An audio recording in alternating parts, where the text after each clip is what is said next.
봤어요, 많이. 예, 플라스틱 끈을 이제 맞아요. 제조를 하시다 보니까 저도 좀 각별합니다. 이렇게 공장을 운영하시는 사장님들 보면은 예, 남다른 그런 감정이 느껴지는데 올해 이렇게 공장을 운영하시면서 좀 힘드신 점은 없으셨는지. 요즘이 좀 힘드시기도 하시죠, 요즘도. 힘들죠. 예. 일하는 것도 그렇고. 왜냐하면 수출할 때는 거의 진짜 중남 부쪽이라면은 그래도 알아주는 데이기 때문에 수출할 때는 아주 호양이죠. 네. 근데 수출이 어느 시기에 한 2004, 5년 이럴 때 아예 외국으로 다 갔어요. 옛날에 이제 메리아스라고 하죠. 독립문에서 있었죠. 네? 독립문. 독립문. 네. 거기서 이제 거기서부터 시작을 해서 예. 여기까지 온 거거든요. 근데 옛날에는 이 독립문에 다녔던 사람들은 물어도 안 보고 사람을 썼어요. 이야. 체계적으로 그걸 다 수순을 밟아왔기 때문에 예. 이제 일을 잘 한다는 거죠. 거기 자체 내에서도. 우리 이 사장님과 가족에게는 이 봉제 공장, 이 미싱은 어떤 존재인가요? 물론 사람들이 가족이라 그러면은 일하는 사람들이 가족같이 일하자고 그러잖아요. 네. 근데 무슨 가족이냐고 이래요. 근데 저는 항상 가족처럼 똑같이 같이 일하면서 이 사람들이 없으면 나도 없는 거잖아요. 그래서 항상 우리 식구처럼 잘 대해주는 게 제 임무라고나 생각하고 또 옷 잘 나오면 그만큼 나가면 그게 보람이지 솔직히 다른 게 있겠어요. 직원들이 최우선이니까. Started with empty hands and has spent over 40 years in the sewing business, the owner describes the journey as both tough and rewarding.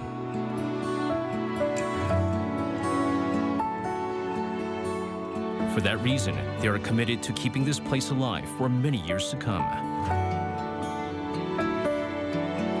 Perhaps the true charm of places and memories lies in how the same place can evoke different impressions depending on their unique experiences.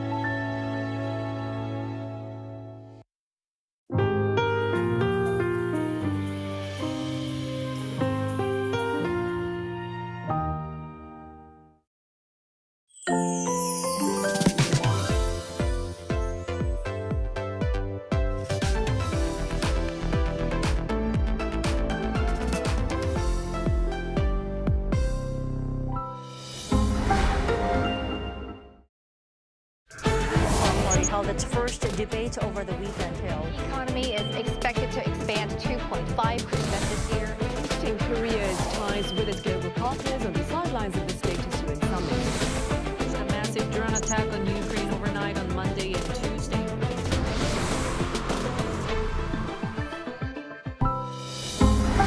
Arirang.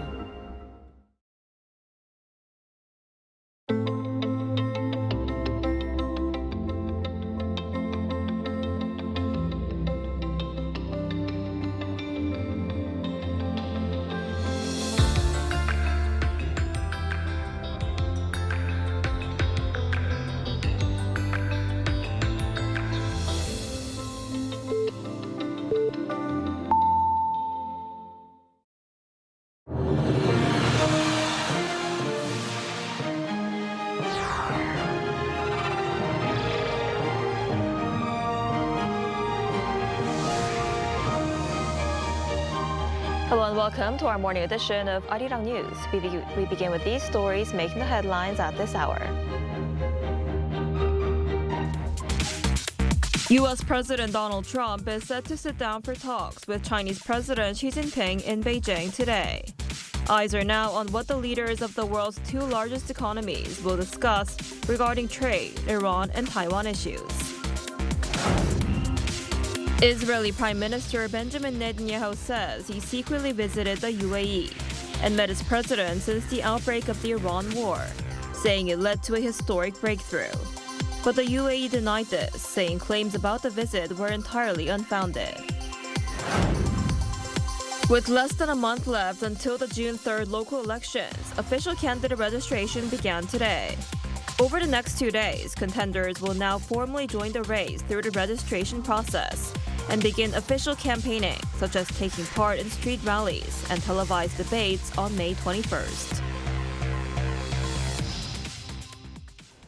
We begin this morning in Beijing. U.S. President Donald Trump and Chinese President Xi Jinping are set to hold talks as Washington and Beijing look to steady strained relations. The leaders of the world's two largest economies are expected to tackle a range of issues, from trade disputes to broader security concerns. Our Kim Jun-ong starts us off. U.S. President Donald Trump has arrived in Beijing for high-stakes discussions with Chinese President Xi Jinping. Trump was welcomed by Chinese Vice President Han Zheng and flag-waving crowds chanting greetings. The two-day trip marks Trump's first visit to China since 2017 and his first in-person meeting with Xi since their summit in Busan last year. Official events begin Thursday with a welcome ceremony and summit talks between the two leaders. They will later tour the Temple of Heaven together before attending a state banquet in the evening. On Friday, Trump and Xi are scheduled to meet for a photo session, followed by tea and a lunch meeting. Trade is expected to rank high on the agenda. Ahead of the visit, Trump said in a social media post that he would urge Xi to open up China as Washington pushes for a more favorable business environment for U.S. firms operating in China. Joining Trump on the trip are 17 top U.S. executives, including Tesla's Elon Musk and NVIDIA's Jensen Huang, with U.S. companies hoping to resolve long-standing business and regulatory issues with Beijing. He also made clear that trade talks remain his top priority over the Iran situation, saying he does not need Xi's help in dealing with Iran. I don't think we need any help with Iran, to be honest with you. We have a lot of things to discuss. I wouldn't say Iran is one of them, to be honest with you, because we have Iran very much under control. The global superpowers are expected to discuss trade tensions and business ties, as well as major geopolitical issues, including the war in Iran and Washington's relationship with Taiwan. Kim Jun-ong, Arirang News. So Iran trade and Taiwan issues are expected to top the agenda as U.S. President Donald Trump meets Chinese President Xi Jinping in Beijing for high-stakes talks today. For more, we're joined today by Dr. Andrew Millard, head of the Department of International Relations at Taiwan National University. Professor Millard, thanks for coming on today. Good morning. Thanks for having me again. So a lot of attention is focused on what Trump and Xi will discuss regarding the Iran war. So just before leaving Washington, Trump said he does not need China's help. What appears to be the U.S. strategy here, and what role could China's Xi Jinping play in the conflict? So this is not surprising that Donald Trump made this statement that the U.S. Doesn't need China's help. This is really Donald Trump projecting this show of strength of the US, trying to avoid any sign of weakness, because and this is very important, what we see right now in this summit is kind of the positions have changed a little bit. China is now in an incredibly strong position, arguably one of the strongest positions it's ever been in terms of its rivalry with the United States. So Donald Trump, he's going into this showing every sign of strength that he can, not wanting to show weakness to China's administration. Now, when it comes to Iran, was he true? Was it right? Arguably, you could say yes. I mean, the Americans, they have a couple of options. They could either back down, they could just go back to the negotiations and come up with some deal, but maybe that would leave them looking a little bit weak. Or another option is the US has not used its full military capabilities against Iran. That's one option they do have. So, I mean, technically he's right. They could do it without China. But I think China also could play a very big role. We know that Araki, the Iranian foreign minister, was in Beijing last week. So China will be supporting Iran. It will be slightly more covertly, sort of behind the scenes, but they are playing a role. And we know that China is a very big importer of Iranian oil. So even though China has been very quiet on the Iran war so far, it will be feeling the effects, especially as its economy is an export-driven economy. So maybe the strategy from China is maybe they want to use this as a little bit of leverage, potentially in other areas, for example, maybe Taiwan, where they could see this playing a little bit of a role. Right. I'm glad you just mentioned Taiwan because there's also speculation that Beijing is expected to press Trump on this issue of Taiwan. And under pressure from Beijing, Trump actually earlier indicated an openness to rethinking U.S. support for Taiwan, which alarmed its backers. So how do you think the talks could unfold on this matter and other geopolitical issues? I mean, for me, this is the million-dollar question. So I think of all of the various issues that they will be discussing in this summit, in this visit, I think Taiwan is going to be probably the most complicated issue.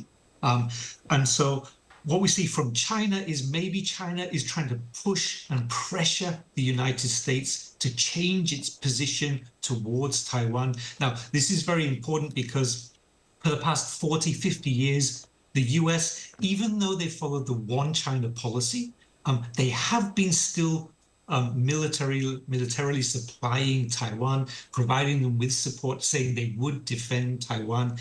But they've also said that officially they do not support Taiwanese independence. This is the wording. What China may push for is that they may push the US to change this wording to that they officially oppose Taiwanese independence. So this would be quite a big shift, a big change in the US policy towards Taiwan.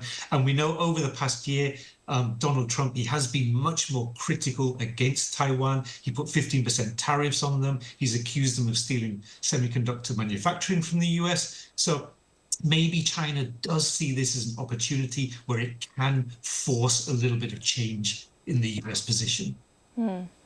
I see. And a range of economic issues is also expected to dominate the talks, including trade, tariffs, and rare earths. How do you see the meeting playing out on the economic front? So again, so you just mentioned this in the short video clip before our interview. Donald Trump, he said before leaving for Beijing that the economy, that the opening up of the Chinese economy, this was his #1 priority. When he gets to Beijing, the first thing he said he's going to talk about with Xi is this issue of the economy, trade, and getting China to open up, change some of its regulations to allow basically a more level playing field for US companies in China. So I think this is going to be a very big part of this summit for sure. When it comes to specifics, I think as we've seen, agriculture, that's been a very big topic over the past few months, really because of the tariffs that Donald Trump put on China, and then China's response by saying, look, we're not going to buy agricultural products, in particular soybeans from the US. This has had a huge impact domestically for Donald Trump. So that'll be a major issue. Tariffs, I think, will be less of an issue this time, just because the Supreme Court decision and various decisions in the US mean that this is a less viable option now for Donald Trump. But when it comes to rare earths, we also know that for the past year, Donald Trump, he's been very focused on maintaining and guaranteeing access to rare earths, not just from China, but globally, various different sources. So I think when it comes to that, Donald Trump would be very happy if he could guarantee or secure some sort of negotiation, some sort of deal when it comes to rare earths. But of course, to support all of this, he's taking with him this big delegation of, I think, 17 CEOs of very powerful US conglomerates. So this will provide a lot of support for this argument too. I see. And joining Trump in China this week are more than a dozen U.S. executives, including CEOs of Tesla, Elon Musk, and Apple's Tim Cook. And NVIDIA CEO Jensen Huang also got on Air Force One at the last minute after a last-minute invite. What message does this send, and what are these U.S. tech companies hoping to achieve from this trip? Right. So, I mean, this is very important. So what we can see with this list of CEOs, these aren't just random CEOs from some small or medium-sized companies. These are big powerhouses. These are the influential CEOs of major companies in the US, major global companies. So this is a very positive sign that Donald Trump is taking this. This is not just rhetorical. This is not just Donald Trump saying, oh, hey, Mr. Xi, we want to have more trade.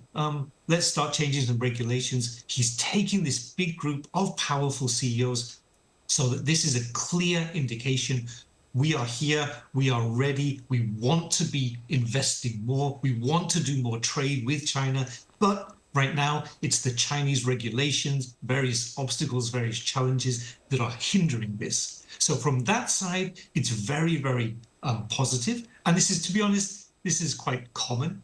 So if you go back to 2018, for example, in Korea, we saw when President Moon visited Kim Jong-un in Pyongyang, he also took with him quite a large delegation of South Korean CEOs for the exact same reason, to show the intent that we are here ready to invest. Now, the situation is a little bit different here.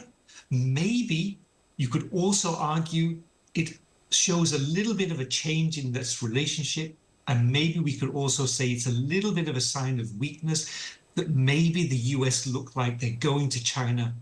Maybe they're starting to beg a little bit for the Chinese to change, to open up, because it's needed for them. So there's a couple of ways we can look at this, but really this summit, lots of issues, going to be very, very interesting to see how it all turns out. Right. We'll have to see how that goes. All right, Professor Miller, thank you so much for your time today. We appreciate it. Thank you very much.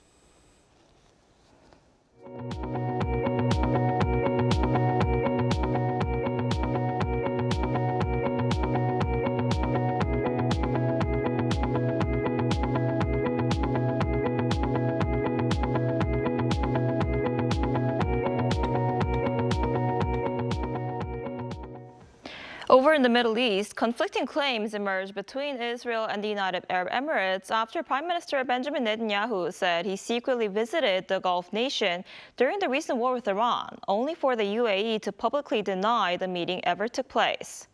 Meanwhile, tensions in the Gulf also escalated as Iran accused Kuwait of unlawfully detaining 4 Iranian nationals, allegedly linked to the IRGC.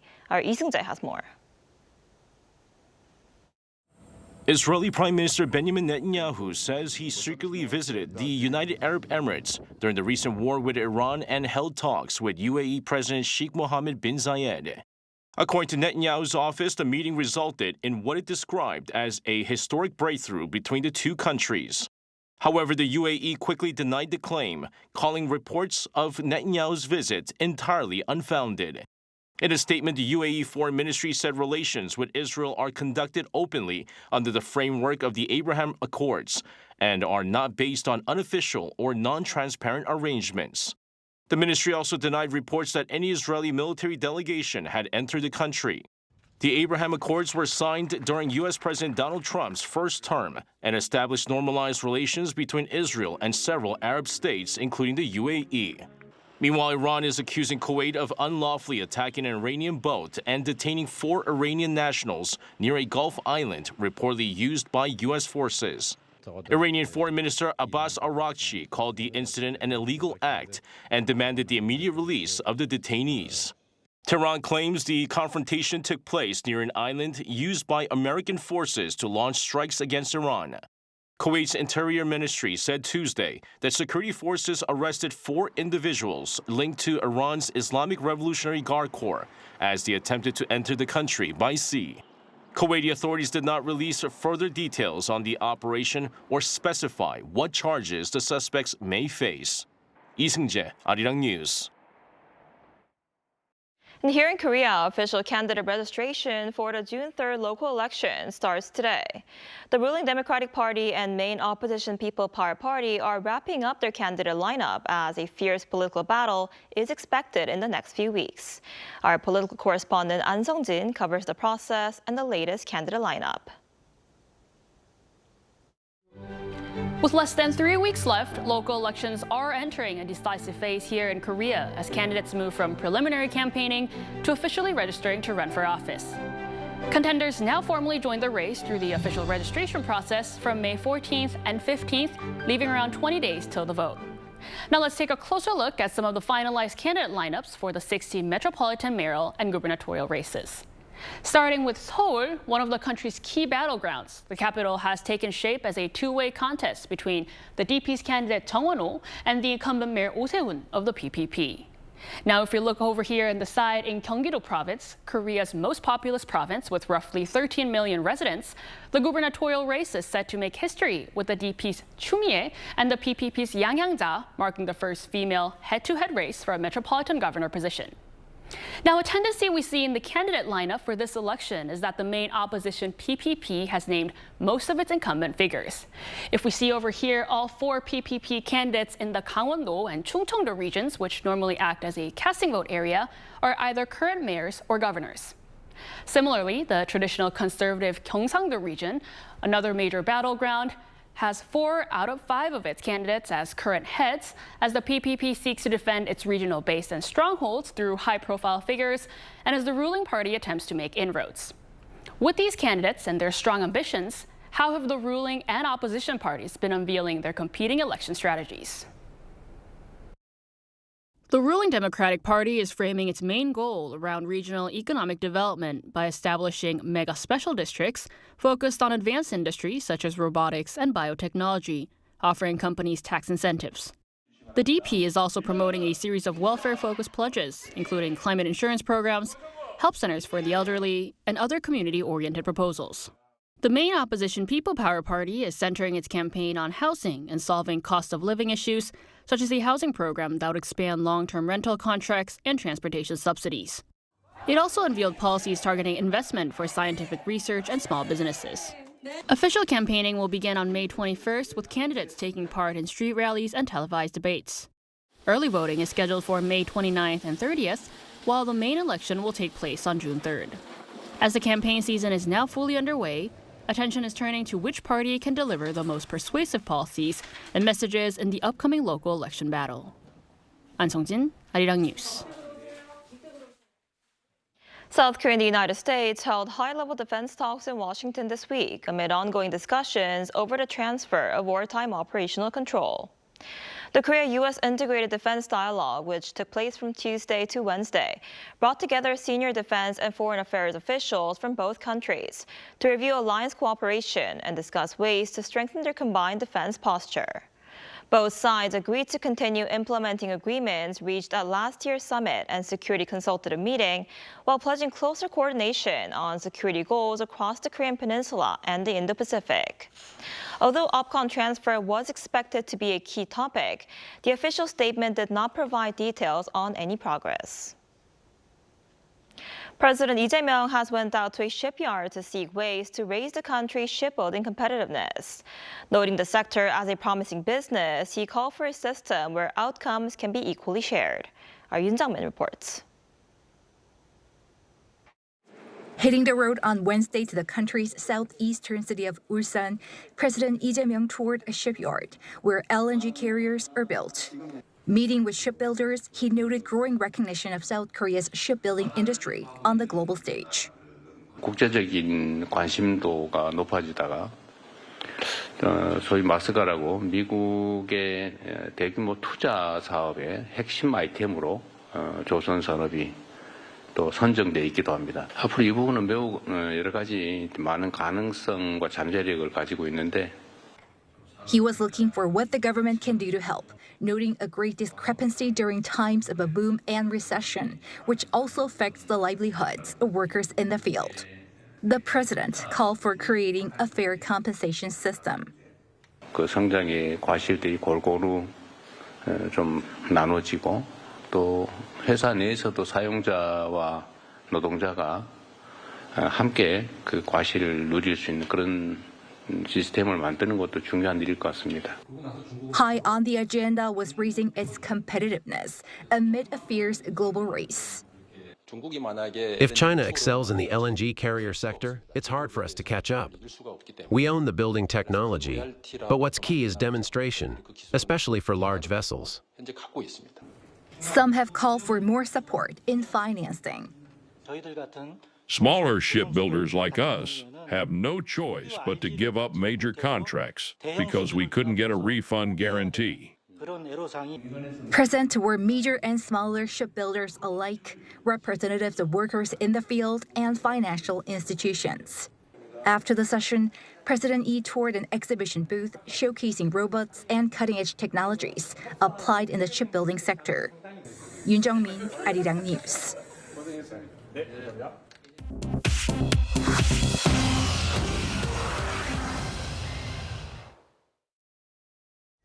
Good morning, I'm Choo Ji-hyun, and this is The World Now.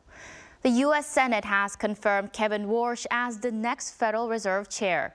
The most partisan Fed confirmation vote in American history saw a 54-45 split on Wednesday as inflation accelerates to its fastest pace in 3 years, and rate hikes are now openly on the table.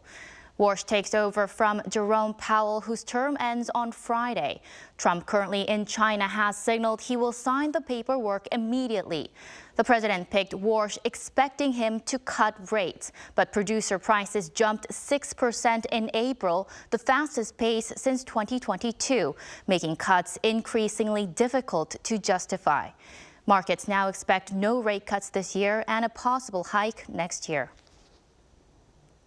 OPEC on Wednesday cut its forecast for global oil demand growth in 2026, citing the Iran war's effective closure of the Strait of Hormuz, which has blocked millions of barrels of Middle East output and sent fuel prices surging worldwide. The group cut its second quarter demand forecast by a further 500,000 barrels per day and now expects full year demand to grow by 1.17 million barrels per day, down from a previous forecast of 1.38 million barrels a day. OPEC Plus output fell by 1.74 million barrels per day in April alone due to the Strait of Hormuz closure. The group did raise its 2027 demand growth forecast by 200,000 barrels per day to 1.54 million, signaling it expects a rebound once the conflict is resolved. Meta on Wednesday launched a fully private AI chat feature on WhatsApp called Incognito Chat. Conversations are processed in a secure environment that even Meta itself cannot access, and messages disappear by default. The company says unlike other incognito-style modes that still allow platforms to see incoming and outgoing messages, this feature is genuinely invisible. It is designed for sensitive questions on topics like health, finances, or personal matters. Cybersecurity experts warn about serious accountability concerns, as if something goes wrong, there would be no chat history to investigate. The feature is being rolled out gradually on WhatsApp and on the Meta AI app in the coming months. A drug counselor who supplied the ketamine that killed actor Matthew Perry has been sentenced to 2 years in federal prison. Eric Fleming was sentenced on Wednesday in Los Angeles after pleading guilty to distributing the drug that caused a friend's star's death in October 2023. He sold Perry 51 vials of liquid ketamine, knowing the actor had a history of addiction. In court, Fleming said he was, quote, haunted by his actions and mortified he played any role in Perry's death. A woman known as the Ketamine Queen was sentenced last month to 15 years for her role in the same case.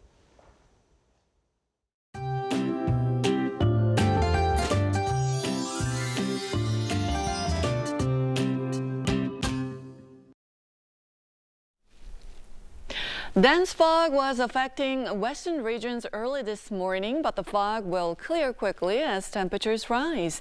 The western regions will feel more like the middle of summer today under sunny skies, with Seoul seeing highs of 31 degrees Celsius this afternoon, Gwangju at 29 degrees with some passing rain, but the East Coast regions will have cooler highs due to easterly winds. And about that passing rain, Jeollado provinces and parts of Gyeongsang-Namdo province could see 5 to 20 millimeters of rainfall along with thunderstorms later this afternoon. But the rest of the country will be under plenty of sunshine, and UV rays will be very strong nationwide this afternoon.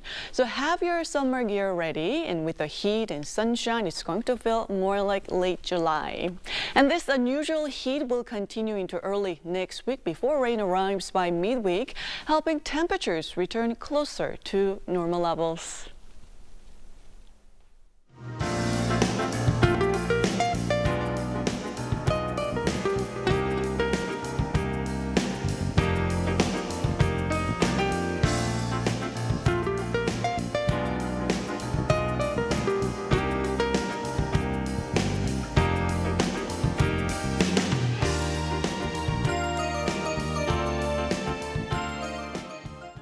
Now that's all we have for this morning. Arirang News will be back at noon Korea time. Thanks for watching.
drawing more fans from all over the world. Local consumer prices continue to hover at the 2% rate in April. Turning to box to allow the visually impaired the chance to better indulge in cultural experiences, like The number of hybrid cars are registered in South Korea has surpassed 2 million with Korea's locally developed Yuri rocket.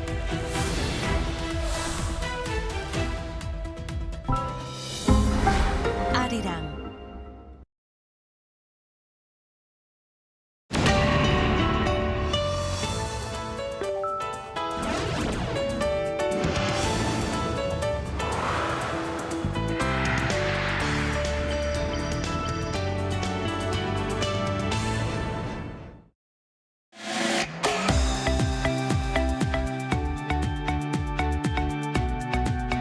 We're here to bring a new type of news show.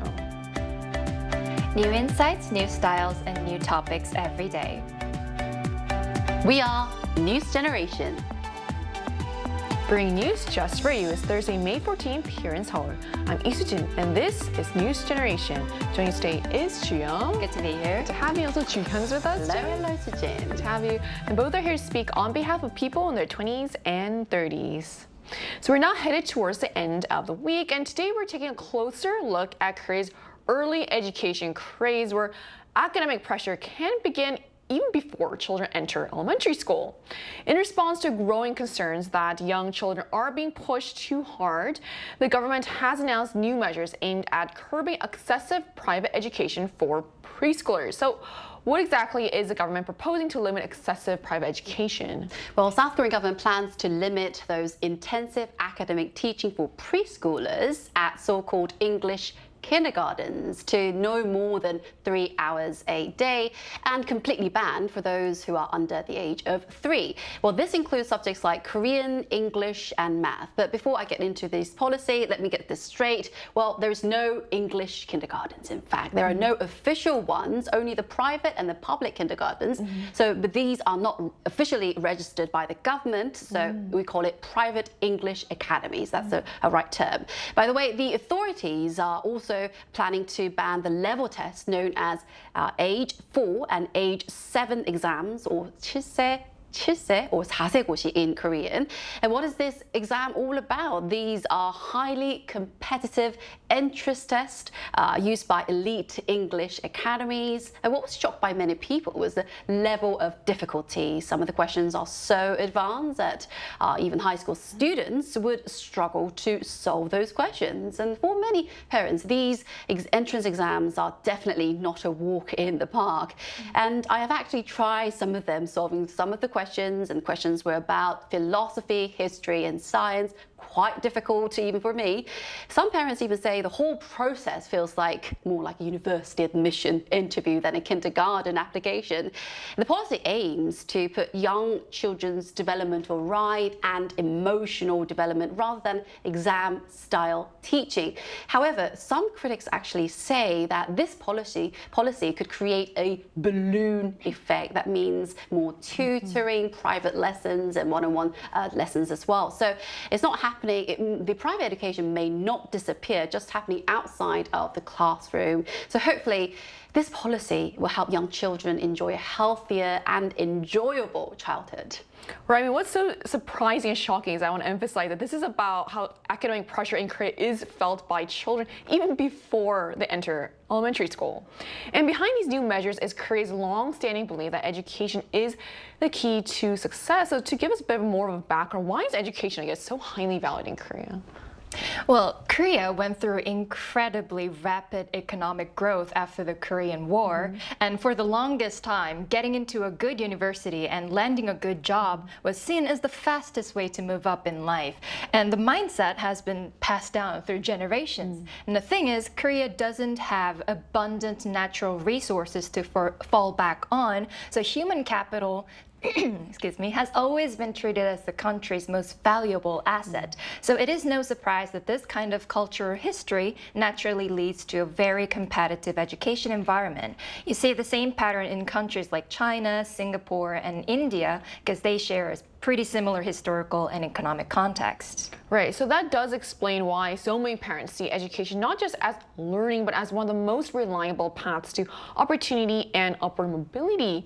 And one of the biggest debates today is whether that pressure is reaching children at too young an age. So why is early English education specifically for preschoolers so controversial, aside from the obvious reasons, I guess, June? Well, the thing is, as you may know, English is by far the most popular area when it comes to early education here in Korea. And also, in particular, English kindergartens or private English academies are quite popular among parents here in Korea because the children, the preschoolers, can interact with English speakers during the day, during the school. And how about the costs? Well, it's quite high. Tuition fees can cost around $2 million per month. That is around $1,400. And if you add up after-school programs, the total can become even more expensive. And interestingly, many of these institutions continue to raise their tuition fees every single year. And the thing is, like, many of these institutions they do raise their costs as well because of despite of the high price, demand continues to grow rapidly. In fact, the number of these institutions has increased by nearly 50% in 5 years. At the same time, many families feel a lot of pressure, burden, and wonder if they should invest that amount of money to their child. Choosing a right kindergarten is sort of like planning a child's entire future here. So that's why there are so many YouTube contents talking about English kindergartens. So many parents seek advice to educators, professors, experts about whether they should send their child to a English kindergarten. So it feels like the education race here starts earlier in Korea. I mean, that just sounds so intense. It is indeed. Intense environment. And it's quite striking that parents are willing to spend so much on children before even elementary school. So let's put the big question to our panelists and hear where they truly stand on this issue. So do you think early education then for preschools is necessary as you actually have children? Yes, I do. Well, I do believe that early education English is sort of helpful in some extent. I put into some extent. When children are exposed to those second language systems, second language institutions, they could naturally pick up the English very easily. And as you think about it, as you may know, Korea's middle school students, high school students, they've got to study a wide range of subjects during their year. So parents want their child to feel less burdened, less overwhelmed, and speak and have some confidence before approaching those hard subjects. And they can actually have some comfortable English speaking ability skills as well. But the thing is, there's one important thing that I would like to add, and I would like everybody to keep in mind, is that young children, they should not learn English through a strict and stressful environment. That's the point. At that age, English should feel more like a play and fun. And in Korea, often we say this joke that study is sort of a competition of who will sit on the chair for the longest. We call that 엉덩이 싸움 in Korean, but come on, don't apply it to kindergartens. Yeah, they're too young for that. So, of course, I don't think every children must attend English academies and learn English at the early age, but if the parents can comfortably afford those prices, tuition fees, I don't think that's a bad option at all. So in such a competitive environment and atmosphere that we are living in this education system, I do believe that many parents feel that starting early may give another chance, another opportunity for their child and children a small head start as well. So in Korea, the word early carries a lot of power. Yeah. Indeed. People do want an early start. And you mentioned just now about how there's so many different subjects they have to get through. Yes. And there's a focus on English academies from an early age. But I just remember something. My mom actually works at an elementary school, and she used to say something about how, English, there's a huge focus on English specifically at your early age because there's so many subjects ahead that they have to get through. That's what I'm talking about. English is something they need to get done with by before they enter. The age of 7 or what. Right. So you do that. It is actually true. So that is crazy thing that people have to go through. What are your thoughts on this? Well, I personally don't think early English education is something we need to push for preschoolers. At that age, kids are still in the process of fully developing their first language, which is Korean, and layering a foreign language on top of that too soon can actually create confusion rather than help them.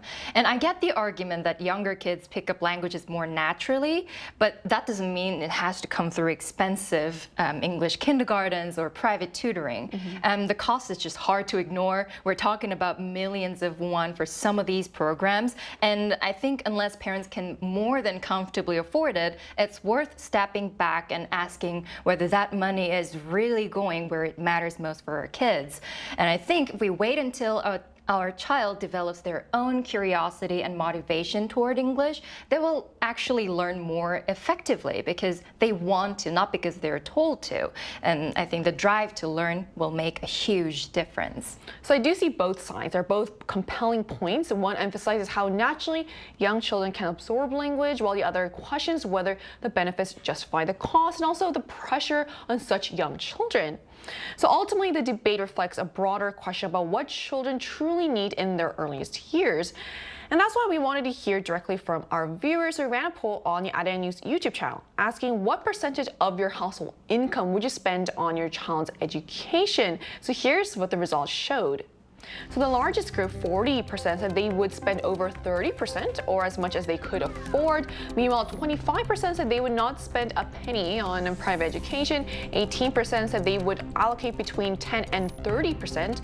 And 17% said they would keep it under 10%. So the results suggest that while many parents are determined to invest heavily in education, still a significant number remain quite skeptical about the need for private tutoring.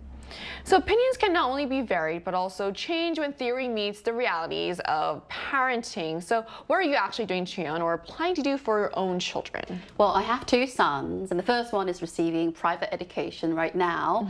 And honestly, even if, when we think about our younger age, when we were younger, I don't think that I have received this amount of private education when I was younger. But for him, it's very difficult to avoid those private education systems since I'm a working mom. And also to adopt to the current education system. And it's almost impossible not to send my children somewhere after school because school finished quite early here in Korea, 12 or 1 p.m. And finding after school activities for children in Korea these days is like almost part of the parenting. It's not rocket science at all. And most of my son's activities are actually focused on arts and sports, not on study. He goes to taekwondo, piano, swimming, football, arts, that's it.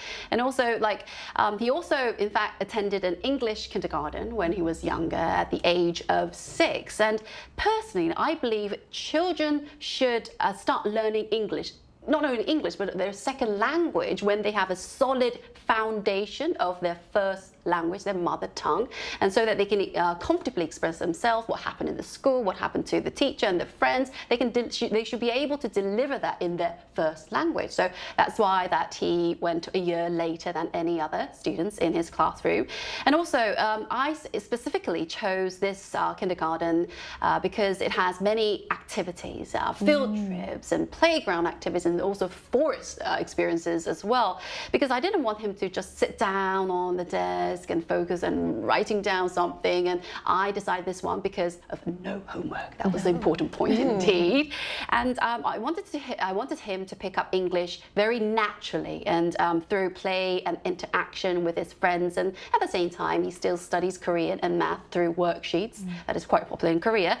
And also, he took one of those famous exams, the admission test, the age 7 entrance exam test. Wow. The difficult one before it was being prohibited.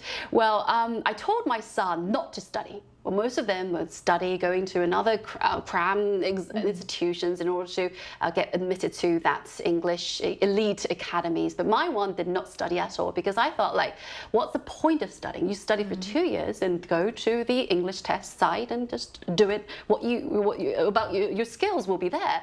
So, and I just wanted him to take them naturally. And for my younger son, I think I'm taking a 30 minutes for this. But my second one, he's currently 3 years old and 5 years old in Korean age, but he's not receiving any private education at all, and he's going to private kindergarten currently right now. And I think we should talk about this later on at News Gen. These days, because of the high fever of education, early education trend in Korea, not only private kindergartens, but also the public kindergartens, they are adopting and introducing Korean and English subject inside the classroom. So my second child is the only one who couldn't write his name in Korean and English. The teacher kept calling me that you should help him to practice. Wait, so how old is he again? He's 3 years old and 5 years old. Most kids can write both English and Korean. Do that. That is crazy. That is crazy indeed, insane. That's mental. So what I want for my kids is to, yes, study English, but whenever you are ready. That's the point. But I think that's also a good point that you brought up. It's like people around you, like moms around you, are also doing the same thing. They're sending their kids to so many different academies, so you feel like you're also obligated, or you don't, because you obviously no parent wants their kid to be, left behind. That's right. That is the reality. So all this highlights how private education is often driven not just by ambition, but by practical realities and also social pressure. And not every parent, however, believes academies are the best way to support a child's learning. So would you, Jiyoung, choose private education for your own children in the future? Yes, in the future. I mean, I don't have kids yet, so it's ironical because I've been thinking about this for a long time, but I am not planning to enroll my children in private tutoring or academies, at least not for now. I might change my thoughts after I have kids, but part of it comes from my own experience growing up. I went to a lot of academies like most kids did, but I actually built my English speaking ability on my own outside of any formal classes. So I've seen firsthand that private education isn't the only path, and as a parent, I think the most valuable thing I can do is create an environment at home where my children can feel free to be curious and explore and ask a lot of questions. And when it comes to English specifically, I'd rather expose them to it naturally, like through conversations, through play, and through everyday life, rather than sending them off to a class where it feels like an obligation. And learning something because you enjoy it sticks so much better than learning it because you have to. So for now, my focus is on building that kind of home environment in the future, and I'll reassess as my child grows. So that's a very different approach, focusing less on structured classes and more on creating a home environment that nurtures curiosity. And the debate doesn't end just with preschoolers, unfortunately. So it continues well into elementary school years. So how much time do then elementary school students spend studying? Which sounds like a crazy question. Yes, it's definitely a topic that stirs a lot of debate. According to a survey conducted last year targeting elementary school students in Korea, 6 out of 10 kids said they get 2 hours or less to just play each day, and 16% said they don't even get 1 hour of playtime, which is crazy. And when you think about why, it kind of makes sense in a sad way. After school, most of these kids don't go home to relax. They head straight to hagwons, private tutors, and after-school classes. So basically, school never really ends for these kids. And I remember this one time when I worked for this hagwon, and the bosses of these children that I was teaching were the owners of the hagwon, so they had to work full-time until like 10 p.m. So they have been sending their kids to all sorts of hagwons, like from 수학 hagwon, math academies to coding academies too. So I think sorry, I'm so sorry.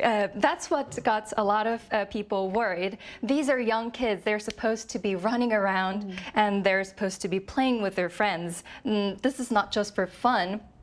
That's how they socially develop and emotionally develop. So there's a growing conversation around whether we're pushing kids this age too hard and too early in their lives. I think parents are also in a situation where they ask themselves, are children sacrificing playtime for increasingly too packed academic schedule or not?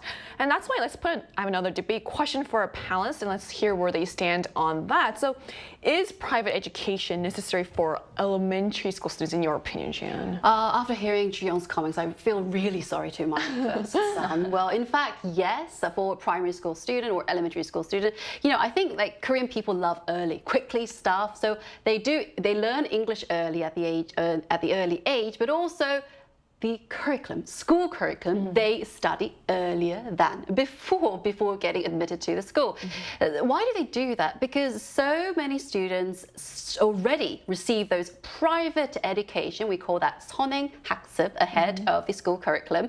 And some children can struggle to keep up with regular school classes through public education. Oh, so they need those lessons to keep up? To keep up with that. And of course, course, there's so many good after-school programs, after-school activities programs, but because students are often at a different level, they have different academic levels, so it can be quite challenging to teach everyone effectively in the same classroom with 20 students. That will be quite hard indeed.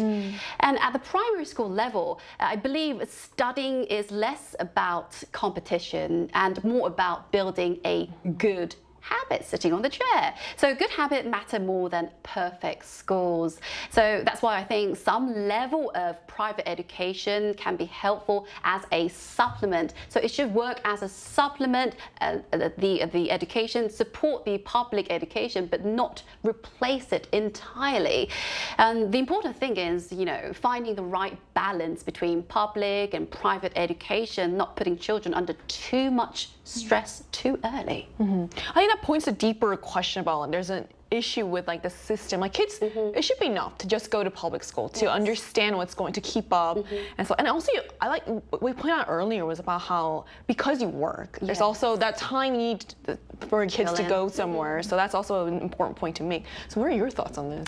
Well, my take is that private education at the elementary level still isn't something every child needs. Kids who have a genuine interest in learning will eventually find their own way, and they'll seek it out themselves without being pushed into academies. And they might find their passion somewhere totally unrelated, like rapping or baking, beatboxing, we never know.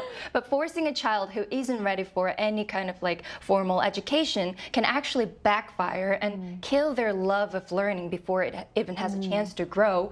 Like Ji-hyun said, if a child is struggling to keep up with a school curriculum, then yes, some targeted support makes sense. But using private education as the default just because other parents are doing it, or because we as parents feel anxious, I don't think that's a good enough reason.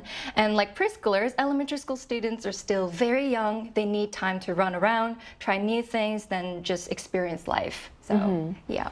So again, these are both very compelling points that we both heard. One emphasized how naturally young children can absorb language, while the other questions the benefits, that whether that would help the cost and the pressure. So the debate also reflects a broader question about what children truly need in their earliest years. And so we asked our viewers once again by running a poll on the Arirang News YouTube channel asking, is early private education for young children and elementary students necessary? So here's what the results showed. So a slight polarity, 48% said it is not necessarily, where 42% said it is necessary. Another 10% said they were unsure about this. So the results suggest that while many parents see private education as an important investment, just as many question whether children really need to start so early. So as we wrap up, this debate ultimately comes down to what kind of education will best prepare children for the future. So how has today's discussion shaped your thoughts on children's education? Well, first of all, this whole conversation brought me back to my childhood when everything was just fun without hagwon. But the sad part is, although the things are slowly changing, it hasn't changed all that much since I was a kid. And this worries me because the world certainly has changed. We're living in an age where AI is changing everything, and the skills that are going to matter most won't come from memorizing facts or solving textbook problems. Creativity, critical thinking, and the ability to adapt, those are the things that kids need to develop. So education should ultimately be just helping kids figure out what they want to do in the future. Right. Any last thoughts? Yeah, you mentioned about the AI. We're living in the era of AI, so I think it's equally important to teach them about the ethics and moral issues, responsibility when it comes to digital technology in the future. I hope education becomes less about pressure for them, but more happier life for our children. Right, so today's discussion really shows that there is no one-size-fits-all answer when it comes to children's education. Some parents see private education as an investment, while others believe curiosity, creativity, and play are the best teachers. And in the age of artificial intelligence, helping children think independently and discover what they truly enjoy may be the most valuable education of all. And that brings us to the end of today's episode of News Generation. When News Gen will be back tomorrow at 10:30 a.m. Korea time with more stories and discussions. A big thanks to Chi-young. It was great to be here. Also Chi-young. Delighted to be here. And to our viewers, thank you so much for watching. Hopefully this proves that sometimes the best investment in education is not spending more than necessary. We are News Generation.